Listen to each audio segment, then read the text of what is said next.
Do que a graça pregada por Paulo salvou os gentios naqueles dias, hein? Qual foi o efeito que surtiu na vida dos judeus e dos gentios que ouviram a respeito do Cristo ressuscitado, do Cristo ressurreto? Qual foi o efeito que surtiu?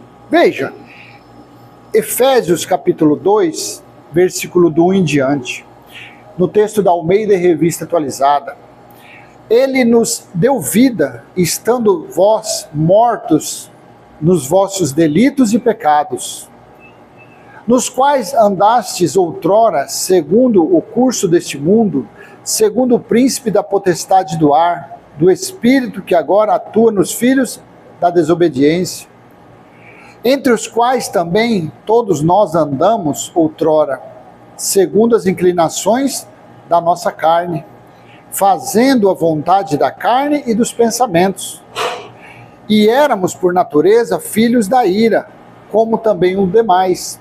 Então, Paulo aqui estava falando que a graça, o favor imerecido, o conhecimento do Cristo ressuscitado, os irmãos naquele tempo que deixassem a carnalidade, deixassem as inclinações da natureza carnal e aceitassem Cristo, aceitassem a graça pregada por ele, por Paulo, então eles estariam sendo salvos do quê? Das influências da natureza carnal. Estariam sendo salvos das tentações da natureza carnal. Que natureza carnal? A nossa alma. No caso, aquela época, a alma, porque mais para frente entra o nosso caso, que nós estamos depois do ano 70. Nós estamos depois do dia do Senhor do ano 70. Mas naqueles dias, eles estavam debaixo da ira de Deus, assim como nos dias de hoje. Qualquer pessoa que está transgredindo, praticando obras da sua natureza carnal, está debaixo da ira de Deus. Sempre foi assim, sempre será assim, enquanto estiver ainda na natureza carnal dos seres humanos, a maldição hereditária de Adão, a maldição transgressora. Nos religiosos é um pouco pior, porque nos religiosos tem as maldições de Deuteronômio 28 ainda. Quer dizer, tem mais maldições ainda. Então muitas pessoas pensam, quando lê isso aqui, tá vendo?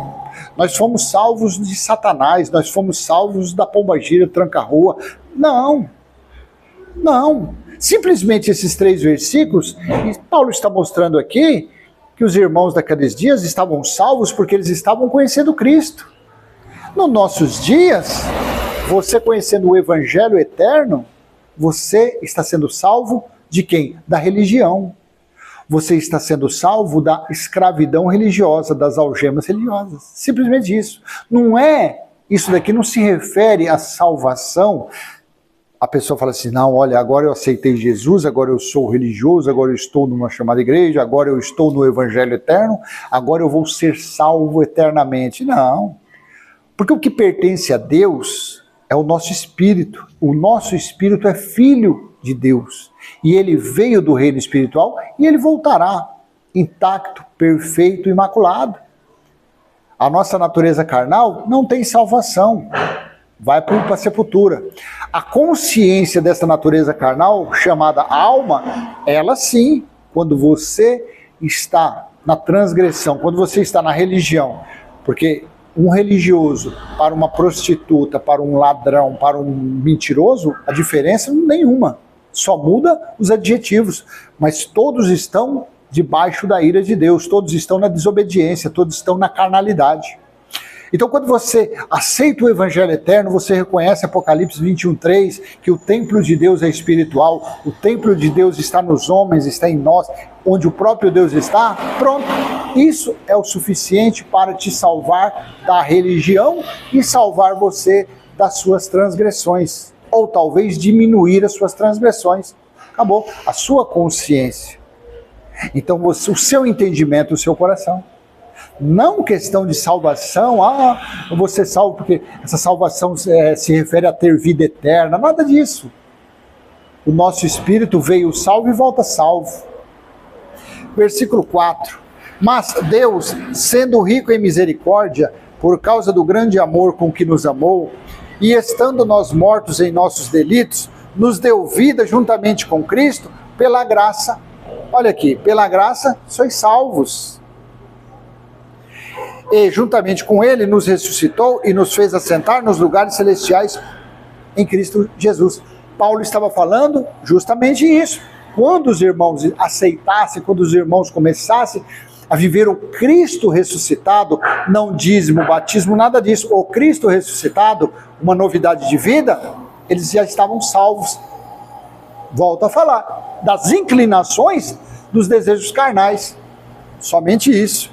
E também das influências que o farisaísmo causava na vida deles também, querendo ou tendo a possibilidade de os tornar prosélito.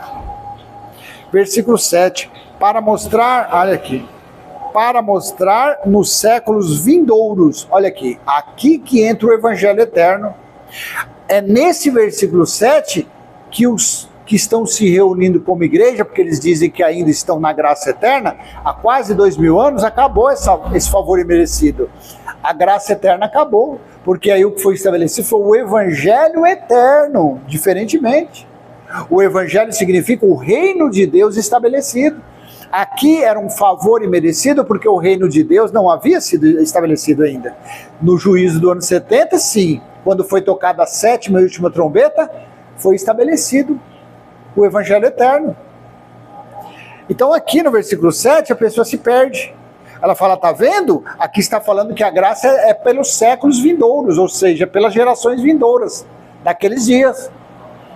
Tendo isso como referência, você pode usar isso e falar. Por isso que a graça está hoje, porque já se passaram quanto? 1976 anos, dividido por 76 ou 66? Acho que é 60. 1966 anos dividido por 70, que era a geração que Jesus falou, só você ver quantas gerações já se passaram. Só que nesse versículo 7, teve uma pausa. Teve o juízo do ano 70, teve o Apocalipse 1:10, teve o dia do Senhor. Senão, a conta não fecha. Se você não respeitar o dia do Senhor, a conta não fecha. Versículo 7, para mostrar nos séculos vindouros a suprema riqueza da sua graça em bondade para conosco, em Cristo Jesus. 8, porque pela graça sois salvos, mediante a fé.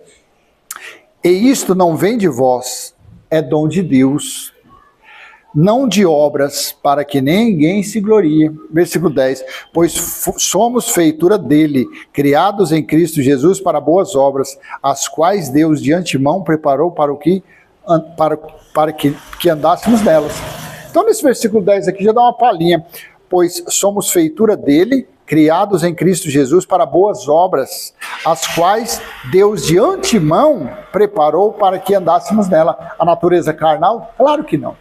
As boas obras preparadas antes da fundação do mundo é o nosso espírito. É o nosso espírito que pertence a ele, é o nosso espírito que é filho dele. É o nosso espírito que veio perfeito e voltará perfeito. Porque assim está em Eclesiastes 12:7, o pó volta ao pó e o espírito volta a Deus. Então essa salvação de Efésios aqui, nada mais era dizendo isso, que eles, no conhecimento de Cristo, do ressuscitado, da graça, do favor imerecido que estava sendo pregado naqueles dias, eles tinham salvos, eles estavam salvos das inclinações da natureza carnal. Essa foi a salvação que estava. As pessoas confundem essa salvação dizendo, nós somos salvos eternamente por causa da graça. Claro que não, gente. Quer dizer que você vai ser salvo eternamente por um favor imerecido? Algum fica penso. Está manco esse entendimento aí. Não está perfeito o entendimento. Bom? Então vou deixar essa pequena mensagem com você. Espero ter sido útil. E se foi, dê aquele joinha, compartilhe, comenta, se inscreve, ativa o sininho. Até a próxima, se assim o Pai do nosso Espírito permitir. Tchau, tchau.